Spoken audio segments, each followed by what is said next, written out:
വളരെ പെട്ടെന്ന് നമുക്കൊരു സാമ്പാർ റെഡിയാക്കി എടുത്താലോ. അതിന് വേണ്ടിയിട്ട് നമ്മൾ കഷ്ണങ്ങളെല്ലാം എല്ലാ കഷ്ണങ്ങളും ഇല്ലെങ്കിലും വളരെ പെട്ടെന്ന് റെഡിയാക്കാൻ പറ്റുന്നൊരു സാമ്പാറാണ് കേട്ടോ. അപ്പോൾ അതിന് വേണ്ടിയിട്ട് നമ്മളുള്ള കഷ്ണങ്ങൾ, അതായത് കായ, അതുപോലെ തന്നെ കുമ്പളങ്ങ, പിന്നെ മത്തൻ, അങ്ങനെയുള്ള കുറച്ച് കഷ്ണങ്ങൾ, ബീൻസ്, അത്ര കഷ്ണങ്ങളേ ഉള്ളൂ കേട്ടോ. പിന്നെ അത് ഉപയോഗിച്ച് അതിലേക്ക് നമ്മൾ ചെറിയൊരു പീസ് കായ ഇട്ട് കൊടുത്തിട്ടുണ്ട്, പിന്നെ കുറച്ച് മഞ്ഞൾപ്പൊടി ഇട്ട് കൊടുത്തിട്ടുണ്ട് കേട്ടോ. പിന്നെ അതിലേക്ക് നമ്മൾ ഒരു കപ്പ് പരിപ്പും കൂടി നല്ല വൃത്തിയായിട്ട് കഴുകിയെടുത്തിട്ട് ആ പരിപ്പും കൂടി ഒന്നിട്ട് കൊടുക്കുകയാണ് ഇതിലേക്ക് കേട്ടോ.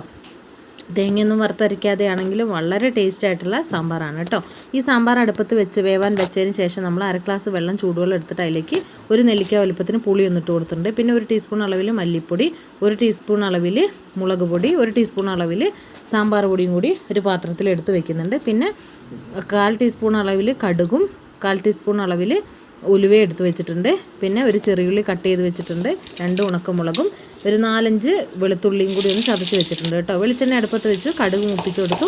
അതിലേക്ക് ഉലുവ ഇട്ട് പൊട്ടിച്ചതിന് ശേഷം വെളുത്തുള്ളിയും ചെറിയുള്ളി ഇട്ട് കൊടുക്കുക. നന്നായിട്ടൊന്ന് റോസ്റ്റ് ചെയ്ത് വന്ന് അതിലേക്ക് നമ്മൾ ചുവന്ന മുളകും കൂടി കട്ട് ചെയ്ത് ചേർത്ത് കൊടുക്കുക. നമ്മൾ എടുത്ത് വെച്ചിട്ട് പൊടികളും കൂടി ചേർത്ത് നന്നായിട്ടൊന്ന് ഫ്രൈ ചെയ്യുക. ഇത് കഴിയുമ്പോഴത്തേക്ക് ഇതേ നമ്മുടെ സാമ്പാർ നന്നായിട്ട് പുളിവെള്ളം കൂടി ഒഴിച്ച് കൊടുത്തിട്ട് നന്നായിട്ടൊന്ന് തിളപ്പിച്ചെടുത്തിട്ടുണ്ട്. ഇതേ നല്ല അടിപൊളി നല്ല കുറുകിയ സാമ്പാർ റെഡി ആയിട്ട് വന്നിട്ടുണ്ട്. തേങ്ങയൊന്നും വറുത്തരയ്ക്കാതെ വളരെ പെട്ടെന്ന് നമുക്ക് തയ്യാറാക്കാൻ പറ്റുന്ന കിടിലൻ സാമ്പാറാണ്. എല്ലാവരും ഒന്ന് ട്രൈ ചെയ്ത് നോക്കൂ കേട്ടോ. അപ്പോൾ താങ്ക് യു ഫോർ വാച്ചിങ്.